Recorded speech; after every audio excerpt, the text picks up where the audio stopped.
أعوذ بالله من الشيطان الرجيم بسم الله الرحمن الرحيم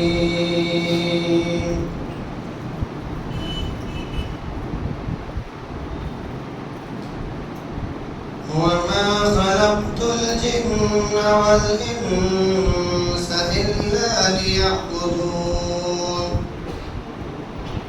ما أريد منهم من رزق وما أريد أن يطعمون إن الله هو الرزاق ذو القوة المتين فإن للذين ظلموا ذنوبا مثل ذنوب أصحابهم فلا يستعجلون فويل للذين كفروا من يومهم الذي يوعدون. السلام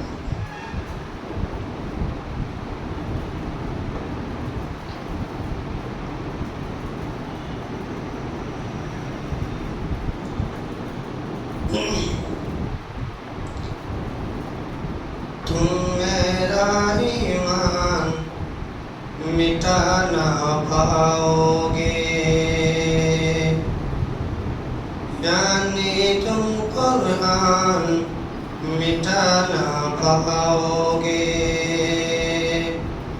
تم میرا ایمان مٹا نہ پاؤ گے، یعنی تم قرآن مٹا نہ پاؤ گے، مٹ جاؤ گے دنیا سے نادانو تم، پیغمبر کی شان مٹا نہ پاؤ گے، میرے نبی کی شان مٹا نہ پاؤ گے۔ اب یہاں سے تقریر کا سلسلہ انشاءاللہ جاری کریں۔ الحمدللہ رب العالمین والصلاة والسلام على سید الانبیاء والمرسلین وعلى آلہ وصحبہ اجمعین، اما بعد فقد قال اللہ تبارک وتعالی فی کلامہ المجید والفرقان الحمید: اعوذ باللہ من الشیطان الرجیم بسم اللہ الرحمن الرحیم وما خلقت الجن والانس الا ليعبدون۔ معزز سامعین، حاضرین مجلس اور بیٹھے علماء اکرام اور خواتین اسلام و معزز پردہ نشین مائیں اور بہنیں، اللہ رب العالمین کا لاکھ لاکھ شکر اور احسان ہے جنہوں نے ہمیں اور آپ کو اس دینی مجلس کے اندر دین کی باتیں سننے اور اس پر عمل کرنے کی توفیق نصیب فرمائی۔ بہرحال میں جس موضوع کو لے کر میں آپ کے سامنے روبرو ہوا ہوں وہ ہے اصلاح معاشرہ میں نوجوانوں کی بگاڑ کا اسباب اور علاج۔ میں اللہ رب العالمین سے دعا کرتے ہیں کہ اللہ رب العالمین ہماری کئی بھی باتوں پر عمل کرنے کی توفیق نصیب فرمائے۔ میرے بھائیوں، سارے کے سارے نوجوان تو نہیں، پر نوجوانوں کا اکثر طبقہ، نوجوانوں کا اکثر حصہ براہ روی کا شکار ہو چکا، گمراہی کا راستہ اختیار کر چکے ہیں، بدکاری کا راستہ اختیار کر چکے ہیں۔ بڑے افسوس کے ساتھ یہ کہنا پڑتا ہے کہ جس جوانی کو اللہ تبارک و تعالی اور اس کے رسول صلی اللہ علیہ وسلم نے اہم قرار دیا، آج ہم وہی جوانی کھیل کود میں، مستی میں، ہوٹلوں میں بیٹھ کر، پارکوں میں بیٹھ کر، چوراہوں میں بیٹھ کر، گلیوں میں بیٹھ کر صرف اور صرف ہم ایک دوسرے کی لعن طعن کرتے ہیں، ایک دوسرے کے چغلخوری کرتے ہیں، ایک دوسرے کی غیبت کرتے ہیں۔ آج نوجوانوں کی بد اخلاقی اور بدحالی، بے حیائی، برائی، فحش گوئی، چوری، ڈکیتی، حرام خوری، زناکاری، بدکاری میں لبریز ہیں، ڈوبے ہوئے ہیں۔ اور ہمارے نوجوان بے حیا لوگوں کے ساتھ، چوری کرنے والوں کے ساتھ، بدکاری کرنے والوں کے ساتھ، شراب پینے والوں کے ساتھ یہ گھومنا پھرنا ہمارے نوجوانوں کا یہ مشغلہ بن گیا۔ ارے ماں گھر میں انتظار کر رہی ہے کہ میرا بیٹا کب آئے گا، اسکول سے کب آئے گا، کالج سے کب آئے گا، دکان سے کب آئے گا، مارکیٹنگ سے کب آئے گا۔ ماں گھر میں انتظار کر رہی ہے، لیکن بیٹے کو کوئی فکر نہیں۔ بیٹے اپنے مستی میں لگے ہوئے ہیں، برائی میں لگے ہوئے ہیں، ماں باپ کی کوئی فکر نہیں۔ ماں باپ کو اپنے بیٹے کی فکر ہے، لیکن بیٹے کو ماں باپ کی کوئی فکر نہیں۔ ارے ہمارے نوجوانوں کا چال دیکھیے، ان کی ڈھال دیکھیے، ان کی رہن سہن دیکھیے، ان کی باتیں دیکھیے۔ ارے نوجوانوں سے بے حیائی ٹپکتی ہے، برائی ٹپکتی ہے، سر سے لے کر پیر تک۔ ہمارے یہ نوجوان برائی کے تمام کاموں میں آگے ہیں، چوری کرنے میں آگے، شراب پینے میں آگے، جھوٹ بولنے میں آگے، زناکاری میں آگے، بدکاری میں آگے، چغلخوری میں آگے، غیبت میں آگے، تمام چیزوں میں آگے ہیں۔ فلم دیکھنے میں آگے، پکچر دیکھنے میں آگے، ٹک ٹاک چلانے میں آگے، سننے میں آگے، ان تمام چیزوں میں آگے ہیں۔ لیکن دین کے بارے میں پوچھو، اسلام کے بارے میں پوچھو، خلفائے راشدین کے بارے میں پوچھو، انبیاء کرام کے بارے میں پوچھو، ہمارے آخری نبی کون ہیں، ہمارے پہلے نبی کون ہیں، اس دنیا کے اندر کون سے سب سے پہلے نبی آئے ہیں، ہمارے نبی صلی اللہ علیہ وسلم کا نام کیا ہے، ان چیزوں کے بارے میں پوچھو، نہیں بتا پائیں گے، نہیں بتا پائیں گے۔ لیکن کسی فلمی اداکاروں کا نام پوچھو، فوراً بتائیں گے، سلمان خان، شاہ رخ خان۔ کسی ہیروئن کا نام پوچھو، فوراً بتا دیں گے۔ کسی بزنس والوں کو پوچھو، بزنس مین والوں کو پوچھو، کن کے پاس پیسے، کن کے پاس روپیے، کن کے پاس دولت ہے۔ کسی پی ایم کے بارے میں، کسی سی ایم کے بارے میں، کسی نیتا کے بارے میں پوچھو، فوراً بتائیں گے۔ لیکن جہاں دین کا مسئلہ آ جائے، اسلام کا مسئلہ آ جائے تو لوگ بھاگتے ہیں، دور بھاگتے ہیں۔ دین کے معاملے میں لوگ دور بھاگتے ہیں۔ ہمارے نوجوان اپنی زندگی کو برباد کر رہے ہیں، اپنی وقت کی قدر نہیں کرتے ہیں، اپنی زندگی کے مقصد کو سمجھتے نہیں ہیں اور اپنی زندگی کو ضائع کر رہے ہیں۔ ہمارے نوجوان یہ نہیں سمجھتے ہیں کہ ہماری زندگی 60 سال 70 سال کی زندگی میں ہماری 1 سال کی زندگی کم ہو گئی ہے۔ کبھی آپ نے تصور کیا، آپ نے کبھی گمان کیا، کبھی آپ نے سوچا کہاں 2023 اور کہاں 2024 میں ہم لوگ داخل ہو چکے ہیں۔ آپ نے کبھی سوچا کہ ہماری زندگی 1 سال کی زندگی کم ہو گئی ہے؟ آپ نے کبھی تصور کیا؟ نہیں کیا۔ جس دن ہماری نوجوان اپنی جوانی کی اور اپنے وقت کی اہمیت کو سمجھ گئے تو وہ کامیاب ہو جائیں گے، وہ فلاح پا جائیں گے۔ ہمارے نوجوان کی حالت کیسے بنی؟ آخر ایسا کیوں ہے؟ میرے بھائیوں، میرے نوجوانوں، اس کے پیچھے کچھ اسباب ہیں، تو آئیے ہم اس اسباب کو ذکر کرتے ہیں۔ ہمارے نوجوانوں کے بگاڑ کا پہلا اسباب یہ ہے کہ وقت کو ضائع کر دینا، وقت کو برباد کر دینا۔ کس چیز میں؟ برائی کے کاموں میں، ٹک ٹاک میں، یوٹیوب میں اور فلم دیکھنے میں، پکچر دیکھنے میں، بے حیائی کے کاموں میں اپنے وقتوں کو ضائع کر دینا۔ ہونا تو یہ چاہیے تھا کہ فارغ اوقات میں ہم اللہ رب العالمین کا تذکرہ کرتے، ہم اللہ رب العالمین کا تذکرہ کرتے، کبریائی، بڑائی، بزرگی، حمد و ثنا بیان کرتے، لیکن نہیں، ہماری نوجوان برائی پہ برائی پہ برائی کرتے جا رہے ہیں۔ ہماری نوجوان یہ نہیں سمجھتے ہیں کہ اللہ رب العالمین نے ہمیں کیوں پیدا کیا، کس مقصد کے لیے پیدا کیا، ہم اس دنیا کے اندر کیوں آئے ہیں، کس لیے آئے ہیں، کس کے لیے آئے ہیں۔ ہمارے نوجوان یہ سمجھتے نہیں ہیں۔ کیا اللہ رب العالمین ہمیں بے مقصد پیدا کیا؟ نہیں، اللہ رب العالمین ہمیں بے مقصد پیدا نہیں کیا، بلکہ پیدا کرنے کا کچھ مقصد ہے، اور وہ مقصد کیا معلوم ہے آپ کو؟ وہ مقصد یہ ہے کہ ہم اللہ رب العالمین کی عبادت کریں، ہم اللہ رب العالمین کی عبادت کریں اور اس کے ساتھ کسی کو شریک نہ ٹھہرائیں۔ دلیل سے لو، اللہ رب العالمین فرماتا ہے وَمَا خَلَقْتُ الْجِنَّ وَالْإِنسَ إِلَّا لِيَعْبُدُونَ، کہ میں نے جن اور انسانوں کو اس لیے پیدا کیا تاکہ وہ میری عبادت کرے اور میری عبادت کے اندر کسی کو شریک نہ ٹھہرائے۔ لیکن آج لوگ بڑے بڑے گناہ کا کام کرتے ہیں، بڑے بڑے گناہ کا ارتکاب کرتے ہیں اور احساس نہیں کرتے ہیں کہ ہم برائی کر رہے ہیں۔ تو مطلب یہ ہے کہ اللہ رب العالمین ہمیں بے مقصد پیدا نہیں کیا، اللہ رب العالمین ہمیں بے مقصد پیدا نہیں کیا، بلکہ پیدا کرنے کا کچھ مقصد ہے، اور وہ مقصد یہ ہے کہ ہم اللہ رب العالمین کی عبادت کریں۔ تو یہ ہے ہمارے نوجوانوں کا بگاڑ کا پہلا اسباب۔ میرے بھائیوں، میرے نوجوانوں، ہمارے نوجوانوں کا بگاڑ کا دوسرا اسباب کیا ہے؟ دوسرا اسباب یہ ہے کہ آج سارے کے سارے لوگ مسجدوں سے دوری بنائے ہوئے ہیں، مسجدوں سے دوری بنائے ہوئے ہیں، مسجدوں سے دوری اختیار کیے ہوئے ہیں۔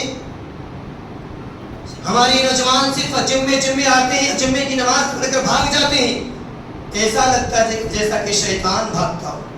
اور کبھی کبھی تو ایسا ہوتا ہے کہ لوگ جمعے کی نماز پڑھتے ہی نہیں، اور کبھی کبھی تو ایسا ہوتا ہے کہ یہ منافقین لوگ، یہ بے نمازی لوگ سال بھر میں 12 مہینے میں 360 دنوں میں صرف 2 دن یہ لوگ دکھائی دیتے ہیں۔ کب کب دکھائی دیتے ہیں معلوم؟ عید الفطر اور عید الاضحیٰ کے دن یہ لوگ دکھائی دیتے ہیں، اور 360 12 مہینوں میں یہ لوگ مسجدوں سے دور ہو جاتے ہیں، مسجدوں کو لات مار دیتے ہیں، مسجدوں کو بھلا دیتے ہیں۔ سنو، اللہ کے نبی صلی اللہ علیہ وسلم نے ارشاد فرمایا کہ رجل قلبه معلق فی المساجد، کہ جس آدمی کا دل مسجدوں میں لٹکا ہوا ہو، اللہ رب العالمین اسے اپنے عرش کے سائے میں جگہ دے گا۔ اللہ اکبر۔ کہ جو لوگ مسجدوں میں آتے ہیں اور جب مسجدوں میں داخل ہوتے ہیں تو انہیں سکون ملتا ہے، آرام ملتا ہے، چین ملتا ہے، اطمینان ملتا ہے، اور جب مسجدوں سے باہر جاتے ہیں تو واپس آنے کے لیے بے تاب ہو جاتے ہیں، بے قرار ہو جاتے ہیں، بے چین ہو جاتے ہیں۔ اللہ رب العالمین کی مساجد کو آباد کرنا، ان کی رونقیں بڑھانا، اللہ رب العالمین کی کبریائی، بڑائی، بزرگی، حمد و ثنا بیان کرنا، توحید کو بلند کرنا، اسلام کو بلند کرنا، دین کو پھیلانا، قرآن کی تلاوت کرنا، یہ ایمان کی ایک علامت ہے۔ اللہ کے نبی صلی اللہ علیہ وسلم نے یہ ایمان کی علامت قرار دیا۔ میرے بھائیوں، اللہ اکبر، کتنی فضیلت ہے۔ سنو، اللہ رب العالمین سورہ توبہ کے اندر ارشاد فرماتا ہے انما یأمر مساجد اللہ من آمن باللہ والیوم الآخر واقام الصلاة وآتى الزکاة ولم یخش الا اللہ فعسى اولئک ان یکونوا من المہتدین۔ کہ اللہ رب العالمین کی مساجد کو آباد کرنا کس کا کام ہے؟ ہمارا کام ہے، آپ کا کام ہے، تمہارا کام ہے۔ ہماری مسجدوں کو آباد کرنے کے لیے یہ غیر لوگ نہیں آئیں گے، یہ کافر لوگ نہیں آئیں گے، یہ مشرکین لوگ نہیں آئیں گے، یہ یہودی لوگ نہیں آئیں گے، بلکہ خود ہمیں اور آپ کو اپنے مسجدوں کو آباد کرنا ہے۔ اور اللہ رب العالمین کی مساجد کو کون آباد کر سکتے ہیں؟ من آمن باللہ والیوم الآخر، جو لوگ اللہ رب العالمین پر ایمان رکھتے ہیں، والیوم الآخر، اور آخرت کے دین پر ایمان رکھتے ہیں، وہی اللہ رب العالمین کی مسجدوں کو آباد کر سکتے ہیں۔ من آمن باللہ والیوم الآخر واقام الصلاة، اور جو لوگ نماز قائم کرتے ہیں، وآتی الزکاة، اور جو لوگ زکوٰۃ ادا کرتے ہیں، ولم یخش الا اللہ، اور اللہ رب العالمین کی سوا کسی سے ڈرتے نہیں، فعسى اولئک ان یکونوا من المہتدین، اور امید ہے کہ یہی لوگ ہدایت یافتہ ہوں گے، ہدایت پانے والے ہوں گے، فلاح پانے والے ہوں گے، نجات پانے والے ہوں گے۔ تو کہنے کا مطلب یہ ہے میرے بھائیوں، جو شخص اللہ رب العالمین کی مسجد میں آتا ہے وہ اللہ رب العالمین کا مہمان ہوتا ہے۔ لیکن آج سارے کے سارے لوگ کیا کرتے ہیں؟ جمعے آتے ہیں، یہ جمعہ نماز، بے نمازی لوگ جمعے کی نماز پڑھتے ہیں اور نماز پڑھ کر بھاگ جاتے ہیں، اور ایسا لگتا ہے کہ جیسا کہ شیطان بھاگتا ہو۔ آج سارے کے سارے لوگ نماز سے دوری ہے، نماز سے دوری اختیار کیے ہوئے ہیں. اللہ رب العالمین فرماتا ہے وَأَقِيمُوا الصَّلَاةَ وَآتُوا الزَّكَاةَ وَارْكَعُوا مَعَ الرَّاكِعِينَ کہ لوگوں نماز قائم کرو، وَآتُوا الزَّكَاةَ اور زکات ادا کرتے رہو، وَارْكَعُوا مَعَ الرَّاكِعِينَ اور رکوع کرنے والوں کے ساتھ رکوع کرو. وَأَقِيمُوا الصَّلَاةَ کیسے نماز قائم کرنا، کیسے نماز قائم کرنا؟ ارے ہم نماز پڑھ رہے ہیں لیکن ہمارے ذہن کے اندر، ہمارے دماغ کے اندر مارکیٹنگ کی طرف، پیسے کی طرف، دولت کی طرف، بزنس کی طرف، خواہشات کی طرف ہمارے یہ ذہن، ہمارا یہ دماغ ایک جگہ ٹکتا نہیں ہے نماز کے اندر. وَأَقِيمُوا الصَّلَاةَ وَآتُوا الزَّكَاةَ اور لوگوں زکات دیتے رہو. کیسے زکات ادا کرنا؟ لوگوں کو دکھا کر کہ میں نے صدقہ کیا، میں نے زکات دیا، یتیموں کو، غریبوں کو کھانا کھلایا. نہیں میرے بھائیوں، لوگوں کو دکھا کر نہیں. اگر آپ کے دائیں ہاتھ نے اگر صدقہ کیا ہے تو بائیں ہاتھ کو پتہ نہ چلے، اور اگر آپ کے بائیں ہاتھ نے اگر صدقہ کیا ہے تو دائیں ہاتھ کو پتہ نہ چلے. ایسے صدقہ کرو، لوگوں کو بتائے مت پھرو کہ میں نے صدقہ کیا، میں نے یہ کیا، میں نے فلاں کیا. وَارْكَعُوا مَعَ الرَّاكِعِينَ اور کہا کہ لوگ رکوع کرنے والوں کے ساتھ رکوع کرو. تو میرے بھائیوں، میرے نوجوانوں، دوسری جگہ اللہ رب العالمین فرماتا ہے سورۃ طٰہٰ کے اندر کہ وَأَمُرْ أَهْلَكَ بِالصَّلَاةِ وَاسْتَبِرْ عَلَيْهَا لَا نَسْأَلُكَ رِزْقًا نَحْنُ نَرْزُقُكَ وَالْعَاقِبَةُ لِلتَّقْوَىٰ کہا کہ لوگوں اپنے گھر والوں کو نماز پڑھنے کا حکم دو، اپنے پریواروں کو، اپنے فیملی کو، اپنے بچوں کو، اپنے بچیوں کو، اپنے ماں باپ کو، اپنے رشتہ داروں کو، اپنے خاندانوں کو، تمام لوگوں کو نماز پڑھنے کا حکم دو. اور کہا کہ تم اس پر ڈٹے رہو، تم اس پر ڈٹے رہو. لا نسألک رزقا اللہ رب العالمین کیا کہہ رہا ہے کہ ہم تم سے رزق نہیں مانگتے ہیں، ہم تم سے روزی روٹی نہیں مانگ رہے، ہم تم سے کھانے پینے کے لیے کوئی چیز نہیں مانگ رہے، ہم تم سے مال دولت پیسے روپے نہیں مانگ رہے. کیا کریں؟ لا نسألک رزقا نحن نرزقک اللہ رب العالمین کہہ رہا ہے کہ ہم تمہیں رزق دینے والے ہیں، ہم تمہیں برکت دینے والے ہیں، ہم تمہیں مال اور اولاد میں برکت دینے والے ہیں. تمہارے بزنس میں، تمہارے اولاد میں، تمہارے تمام چیزوں میں ہم برکت دینے والے ہیں. کہا کہ تم نماز قائم کرو، اور کہا وَالْعَاقِبَةُ لِلتَّقْوَىٰ اور یہ کام، یہ انجام متقیوں کے لیے ہے، ایمان والوں کے لیے ہے، مسلمانوں کے لیے ہے. تو کہنے کا مطلب یہ ہے میرے بھائیوں کہ اپنے گھر والوں کو نماز پڑھنے کا حکم دو، اپنے بچوں کو، اپنے فیملی کو، اپنے پریواروں کو، تمام لوگوں کو نماز پڑھنے کا حکم دو اور تم اس پر ڈٹے رہو. تم فلاح پا جاؤ گے، تم نجات پا جاؤ گے. میرے بھائیوں، میرے نوجوانوں، نماز بے حیائی سے روکتی ہے، غلط کاموں سے روکتی ہے، فحاشی سے روکتی ہے، بدکاری سے، زناکاری سے روکتی ہے. اللہ رب العالمین فرماتا 21ویں پارے کے اندر اتل ما اوحی الیک من الکتاب واقم الصلاۃ ان الصلاۃ تنہی عن الفحشاء والمنکر ولذکر اللہ اکبر واللہ یعلم ما تصنعون. کہا کہ اے نبی آپ قرآن کی تلاوت کیجئے جو آپ کی طرف وحی کی گئی ہے، آپ کی طرف نازل کی گئی ہے. اتل ما اوحی الیک من الکتاب واقم الصلاۃ اور کہا کہ اے نبی آپ نماز قائم کیجئے. ان الصلاۃ تنہی عن الفحشاء والمنکر اور کہا کہ اے نبی نماز بے حیائی سے، برائی سے، فحش گوئی سے، لعن طعن سے، چغلخوری سے روکتی ہے.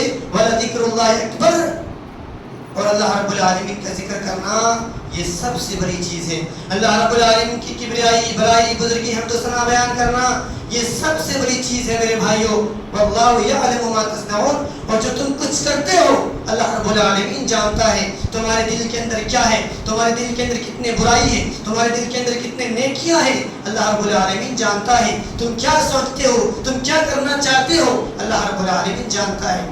تو کہنے کا مطلب یہ ہے کہ نماز بے حیائی سے روکتی ہے، غلط کاموں سے روکتی ہے. مطلب یہ ہے کہ اگر آپ نماز پڑھو گے تو برائی کے تمام کاموں سے محفوظ رہو گے، حفاظت میں رہو گے. حضرت عبداللہ بن مسعود رضی اللہ تعالیٰ عنہ فرماتے ہیں، صحیح بخاری اور صحیح مسلم کی حدیث ہے، اللہ کے نبی صلی اللہ علیہ وسلم سے سوال کرتے ہیں کہ ای العمل احب الی اللہ عز وجل. کہا کہ اے اللہ کے نبی صلی اللہ علیہ وسلم اللہ رب العالمین کو سب سے زیادہ کون سا عمل پسند ہے؟ تو اللہ کی نبی صلی اللہ علیہ وسلم نے فرمایا، کہا کہ الصلاۃ علی وقتها، کہا کہ وقت پر نماز قائم کرنا، ٹائم سے نماز ادا کرنا۔ اور پھر پوچھا کہ پھر کون سا ہے؟ تو اللہ کے نبی صلی اللہ علیہ وسلم نے فرمایا کہ ثم بر الوالدین، کہ والدین کے ساتھ نیکی کرنا، والدین کے ساتھ فرما برداری کرنا۔ اور پھر پوچھا کہ پھر کون سا ہے؟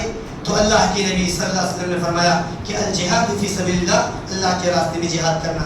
تو معلوم یہ ہوا میرے بھائیوں کہ اللہ رب العالمین کو سب سے زیادہ اگر پسند ہے وہ نماز ہے، وقت پر نماز قائم کرنا، ادا کرنا۔ لیکن آج سارے کے سارے لوگ کیا کرتے ہیں؟ جماعت کا ٹائم نکل جاتا ہے، ہم ایک دوسرے سے باتیں کرتے ہیں، امام صاحب انتظار کرتے ہیں مصلیان کا کہ مصلیان لوگ کب آئیں گے نماز کے لیے، لیکن یہ مصلیان لوگ کیا کرتے ہیں؟ ایک دوسرے سے باتیں کرتے رہتے ہیں، ٹائم نکل جاتا ہے، نماز کا ٹائم نکل جاتا ہے۔ کیا پڑھ کر نماز، ایسے نماز پڑھ کر کیا فائدہ جو جماعت سے نہیں پڑھتے ہو؟ میرے بھائیوں میرے نوجوانوں، جان بوجھ کر نماز چھوڑنا یہ کفر ہے، جان بوجھ کر نماز چھوڑنا یہ کفر ہے۔ جب چاہے نماز پڑھ لیے، جب چاہے نماز کو چھوڑ دیے، جب چاہے نماز کو پڑھ لیے۔ میرے بھائیوں ایسے نمازیوں کے لیے ہلاکت ہے، بربادی ہے۔ اللہ تبارک و تعالیٰ فرماتا ہے فوائد للمصلین الذین هم عن صلاتهم ساہون، کہا کہ ایسے نمازیوں کے لیے ہلاکت ہے، بربادی ہے۔ الذین هم صلاتهم ساہون، کہ جو لوگ نماز کو چھوڑ چھاڑ کر پڑھتے ہیں، کبھی پڑھتے ہیں کبھی نہیں پڑھتے، جب چاہے نماز پڑھ لی اور جب چاہے نماز کو چھوڑ دیے۔ میرے بھائیوں ایسے نمازیوں کے لیے، ایک بے نمازیوں کے لیے جہنم کے اندر ایک جگہ کا نام ہے غی، اس غی کے اندر وہ لوگ جگہ پائیں گے۔ کون لوگ؟ بے نمازی لوگ جگہ پائیں گے، جو لوگ نماز کو چھوڑ چھاڑ کر پڑھتے ہیں۔ یہ بے نمازی لوگ اللہ رب العالمین کا مذاق اڑاتا ہے، رسول کی توہین کرتا ہے۔ یہ بے نمازی لوگ اللہ رب العالمین کا مذاق اڑاتا ہے۔ اللہ رب العالمین 5 نمازیں اتارے ہیں اور نبی کریم صلی اللہ علیہ وسلم نے اپنی امت پر 5 نمازیں فرض کر دیے ہیں، لیکن یہ بے نمازی لوگ کیا کرتے ہیں؟ اپنی طرف سے کوئی 1 وقت کی، کوئی 2 وقت کی، کوئی 3 وقت کی، کوئی 4 وقت کی اپنے اوپر فرض کر لیتے ہیں۔ ان لوگوں کو، بے نمازیوں کو اللہ تبارک و تعالیٰ قیامت کے دن ڈبل عذاب دے گا، ڈبل عذاب دے گا۔ کیوں ڈبل عذاب دے گا؟ کیونکہ اللہ رب العالمین کا مذاق اڑاتا ہے، دوسرا شریعت کا مذاق اڑاتا ہے، اسلام کا مذاق اڑاتا ہے، دین کا مذاق اڑاتا ہے۔ میرے بھائیوں میرے نوجوانوں ایسے نمازیوں کے لیے ہلاکت ہے، بربادی ہے، جو لوگ نماز کو چھوڑ چھاڑ کر پڑھتے ہیں۔ میرے بھائیوں میرے نوجوانوں، اور بے نمازیوں کا تذکرہ اللہ تبارک و تعالیٰ سورہ مدثر کے اندر ارشاد فرماتا ہے کہ فی جنات یتساءلون عن المجرمین ما سلککم فی سقر قالوا لم نکن من المصلین ولم نکن نطعم المسکین وکنا نخوض مع الخائضین وکنا نکذب بیوم الدین حتی اتانا الیقین فما تنفعهم شفاعۃ الشافعین، کہ جنتی لوگ جنت میں چلے جائیں گے، جہنمی لوگ جہنم میں چلے جائیں گے۔ تو جنتی لوگ جہنمیوں سے پوچھیں گے ما سلککم فی سقر، کہ تمہیں کس چیز نے جہنم میں لے کر آیا، کس چیز نے جہنم میں لے کر آیا؟ تو جہنمی لوگ کہیں گے قالوا لم نکن من المصلین، کہ دنیا کے اندر ہم نماز نہیں پڑھتے تھے، ہمارے کانوں میں اذان سنائی دیتے تھے لیکن ہم نماز کے قریب نہیں جاتے تھے، ہم نماز سے دور بھاگتے تھے۔ قالوا لم نکن من المصلین ولم نکن نطعم المسکین، اور ہم مسکینوں کو کھانا نہیں کھلاتے تھے، فقراء کو، یتیموں کو، غرباء کو ہم کھانا نہیں کھلاتے تھے۔ ولم نکن نطعم المسکین وکنا نخوض مع الخائضین، اور ہم بحث کرنے والوں کے ساتھ زیادہ بحث کرتے تھے، بات کرنے والوں کے ساتھ زیادہ باتیں کرتے تھے۔ نماز کا وقت ہو جاتا تھا، لوگ ہم ایک دوسرے سے باتیں کرتے تھے اور جماعت کا ٹائم نکل جاتا تھا۔ وَكُنَّا نَخُوضُ مَعَ الْخَائِضِينَ وَكُنَّا نُكَذِّبُ بِيَوْمِ الدِّينِ، اور ہم قیامت کے دین کو جھٹلاتے تھے، اسلام کو جھٹلاتے تھے، اللہ رب العالمین کو جھٹلاتے تھے، آخرت کے دین کو جھٹلاتے تھے۔ حتی اتانا الیقین، یہاں تک کہ ہماری موت آ گئی۔ فما تنفعهم شفاعۃ الشافعین، ایسے ہماری کوئی سفارش کرنے والا نہیں، کوئی ملامت کرنے والا نہیں، کوئی مددگار نہیں۔ تو کہنے کا مطلب یہ میرے بھائیوں، جب جنتی لوگ جنت میں چلے جائیں گے، جہنمی لوگ جہنم میں چلے جائیں گے، تو جنتی لوگ جہنمی سے سوال کریں گے ما سلککم فی سقر، کہ تمہیں کس چیز نے جہنم میں لے کر آیا؟ تو جہنمی لوگ کیا کہیں گے؟ قالوا لم نکن من المصلین، کہ ہم دنیا کے اندر نماز نہیں پڑھتے تھے، تو میرے بھائیوں، اگر آپ کامیابی چاہتے ہو، فلاح چاہتے ہو، نجات چاہتے ہو، تو نماز قائم کرو، نماز قائم کرو، زکوٰۃ ادا کرو، تم کامیاب ہو جاؤ گے، تم فلاح پا جاؤ گے، تم نجات پا جاؤ گے۔ اور سنو، اللہ رب العالمین منافقین کا تذکرہ فرمایا ہے، ان المنافقین یخادعون اللہ وهو خادعهم واذا قاموا الى الصلاة قاموا كسالى يراؤون الناس ولا يذكرون اللہ الا قلیلا۔ بے شک منافقین لوگ اللہ رب العالمین کو دھوکہ دینا چاہتے ہیں۔ ان المنافقین یخادعون اللہ، بے شک منافقین لوگ اللہ رب العالمین کو دھوکہ دینا چاہتے ہیں۔ وهو خادعهم، اور دھوکے کا بدلہ اللہ رب العالمین منافقین کو دینے والا ہے۔ یراؤون الناس وهو خادعهم واذا قاموا الى الصلاة قاموا كسالى، اور جب یہ منافقین لوگ نماز کے لیے کھڑے ہوتے ہیں تو کیسے کھڑے ہوتے ہیں معلوم ہے آپ کو؟ معلوم ہے، سستی کے ساتھ، کاہلی کے ساتھ کھڑے ہوتے ہیں۔ ایسے لگتا ہے کہ جسم کے اندر، باڈی کے اندر طاقت نہیں ہے، خون نہیں ہے، ایسے کھڑے ہوتے ہیں جسم کے اندر طاقت نہیں، قاموا كسالى، سستی اور کاہلی کے ساتھ کھڑے ہوتے ہیں۔ یراؤون الناس، اور لوگوں کو دکھاتے ہیں کہ ہم نماز پڑھتے ہیں، ہم پرہیزگار آدمی ہیں، ہم متقی ہیں، ہم حاجی صاحب ہیں، ہم قاری صاحب ہیں، ہم مفتی صاحب ہیں، ہم دکتور ہیں، ہم علماء ہیں، ہم تقوی والے ہیں، ہم پرہیزگار ہیں، لیکن دل کے اندر کیا ہے؟ دل کے اندر گندگی سے بھری ہوئی ہے، دل کے اندر ریاکاری، دل کے اندر سودخوری، دل کے اندر عداوت، دل کے اندر اللہ رب العالمین کی نافرمانی، دل کے اندر اللہ رب العالمین کی ناشکری، بے صبری، عداوت، دشمنی، دل کے اندر دنیا بھر کی گندگی بھری ہوئی ہے، اور اپنے آپ کو کہتے ہیں کہ ہم متقی ہیں، ہم پرہیزگار ہیں۔ میرے بھائیوں، میرے نوجوانوں، ایسی نمازوں کی ہلاکت ہے۔ یراؤون الناس، اور لوگوں کو دکھاتے ہیں کہ ہم متقی ہیں، پرہیزگار ہیں۔ ولا یراؤون الناس ولا یذکرون اللہ الا قلیلا، اور یہ بے نمازی لوگ اللہ رب العالمین کا بہت ہی کم تذکرہ کرتے ہیں۔ زیادہ تر یہ لوگ دکھاوا کرتے ہیں کہ ہم نمازی ہیں، ہم متقی ہیں، ہم فلاں کام کرتے ہیں، یہ کرتے ہیں۔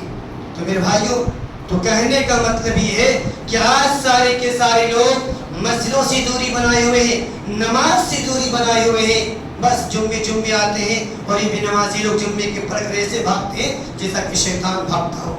ارے ہماری مسجدوں کو آباد کون کرے گا؟ یہودی لوگ نہیں کریں گے، بلکہ خود ہمیں اور آپ کو اپنے مسجدوں کو آباد کرنا ہے۔ تو یہ ہمارے نوجوانوں کا بگاڑ کا یہ دوسرا اسباب، نوجوانوں کی بگاڑ کا تیسرا اسباب کیا ہے؟ تیسرا اسباب یہ ہے کہ آج سارے کے سارے لوگ، سارے کے سارے نوجوان، چاہے وہ بزرگ ہو، عورت ہو، نوجوان ہو، بوڑھے ہو، بچے ہو، تمام کے تمام لوگ علم دین سے دوری بنائے ہوئے، علم دین سے دوری بنائے ہوئے۔ اللہ کے نبی صلی اللہ علیہ وسلم نے فرمایا، ابن ماجہ کی حدیث ہے کہ طلب العلم فریضۃ علی کل مسلم، کہ علم حاصل کرنا ہر مسلمان، مرد عورت پر فرض ہے، چاہے وہ مرد ہو، چھوٹے بچے ہو، جوان ہو، کوئی بھی ہو، تمام لوگوں پر علم حاصل کرنا فرض کر دیا ہے۔ اور اللہ کے نبی صلی اللہ علیہ وسلم نے جو علم دین کی بات کہی ہے، یا علم دین سے مراد دین کی بنیادی باتوں کا علم ہے، اس کا مطلب یہ نہیں ہے کہ تم ڈاکٹر نہ بنو، تم انجینئر نہ بنو، تم پروفیسر نہ بنو، تم کلکٹر نہ بنو، تم جج نہ بنو، تم پی ایم نہ بنو، تم وکیل نہ بنو۔ ارے تم پی ایم بنو، تم سی ایم بنو، تم نیتا بنو، تم ہر چیز بنو، لیکن دین کا اتنا علم حاصل کرو جتنا ہم جائز اور ناجائز کو سمجھیں، حلال اور حرام کو سمجھیں، کہ کیا چیز ہمارے لیے جائز ہے اور کیا چیز ہمارے لیے ناجائز ہے، کیا چیز ہمارے لیے حلال ہے اور کیا چیز ہمارے لیے حرام ہے۔ اتنا علم حاصل کرنا ہر مسلمان، مرد عورت پر فرض ہے۔ میرے بھائیوں، میرے نوجوانوں، علم کے بغیر آدمی کچھ نہیں کر سکتا ہے، نہ منزل تلاش کر سکتا ہے، نہ اچھے برے کی تمیز کر سکتا ہے، نہ اللہ رب العالمین کے اطاعت و فرما برداری کر سکتا ہے۔ علم کے بغیر آدمی کچھ نہیں کر سکتا ہے، جس کا تعلق ہر مسلمان، مرد عورت سے ہے۔ طلب العلم فریضۃ علی کل مسلم، کہ علم حاصل کرنا ہر مسلمان، مرد عورت پر فرض ہے۔ لیکن آج سارے کے سارے لوگ دنیا کے پیچھے بھاگ رہے ہیں، مال کے پیچھے بھاگ رہے ہیں، خواہشات کے پیچھے بھاگ رہے ہیں، دولت کے پیچھے بھاگ رہے ہیں، جس کی حیثیت آخرت کے مقابلے میں پانی کے ایک قطرہ کی برابر بھی نہیں ہے۔ یہ دنیا ایک باڑ کی طرح ہے جو کب گزر جائے کسی کو شعور نہیں، کسی کو معلوم نہیں۔ ایگزامپل کے طور پر جب بارش ہوتی ہے، جب نالوں کے اندر سے اور ندیوں سے جب بارش گزرتی ہے تو ایک باڑ کی طرح، ایک بریا کی طرح گزرتی ہوتی ہے میرے بھائیوں. اسی طرح یہ دنیا ایک بار ہے جو کب گزر جائے کسی کو شعور نہیں, کسی کو معلوم نہیں. تو کہنے کا مطلب یہ میرے بھائیوں, علم حاصل کرنا ہر مسلمان مرد عورت پر فرض ہے. تو ہمیں اور آپ کو چاہیے علم دین حاصل کریں اور برائیوں سے بچیں. اللہ رب العالمین سے توبہ استغفار کریں. اللہ رب العالمین سے دعا کرتے ہیں کہ اللہ رب العالمین ہم تمام لوگوں کو ان تمام باتوں پر عمل کرنے کی توفیق عطا فرمائے. آمین. وآخر دعوانا ان الحمد للہ رب العالمین. السلام علیکم ورحمۃ اللہ وبرکاتہ.